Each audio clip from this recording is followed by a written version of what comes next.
What is the role of the public space in the democratization of decarbonisation?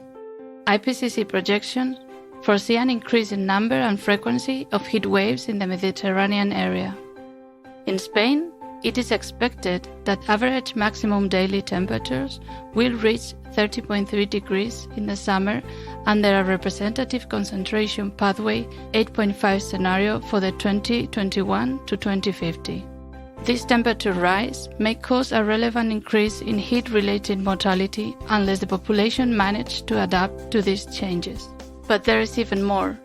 In densely populated areas, these extreme events will be exacerbated in combination with the urban heat island.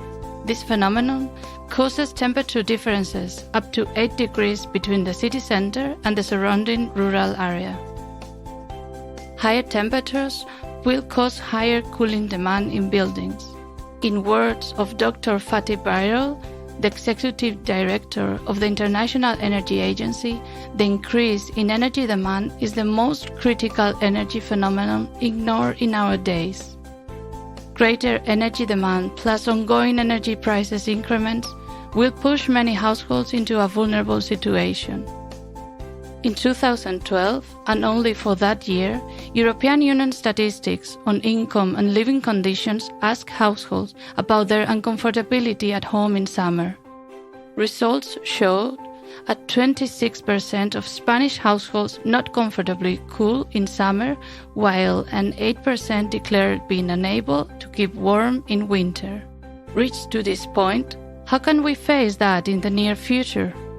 We know that housing energy retrofitting is one of the best long-term solutions. The European Commission has launched the Renovation Wave strategy, whereby it intends to double annual renovation rate of buildings. That represents 35 million buildings renovated by 2050. But how are we renovating? Basically, nowadays, building energy renovation means increasing insulation or changing windows to improve the thermal performance of the housing envelope. Also, ventilation to attain indoor air quality is considered so a minimum amount of air is renovated. This would be like making dwellings to perform as coffee thermos in which energy is impeded to escape. However, during summertime, blocking the solar radiation is not enough to keep adequate indoor temperatures. Buildings in warm latitudes can experience overheating problems if the heat generated inside by occupants and appliances, the so-called internal gains, is not dissipated. How can we help buildings to dissipate this heat? One individual option would be installing individual air conditioning equipment. Well, that could alleviate some individuals, but it would not be a solution for neighborhoods and instead could increase problems by increasing microclimatic temperatures. It would also increase energy bills, which is not advisable for vulnerable populations. So, reached to this point, is there any solution that could benefit the whole community? Yes, public space must be involved in the renovation. A better solution could be reached if we take action over the whole neighborhood and incorporate mitigation and adaptation strategies. This approach will be implemented in the EPU project. EPU is an urban innovative action, which is an initiative of the European Union promoting pilot projects in the field of sustainable urban development.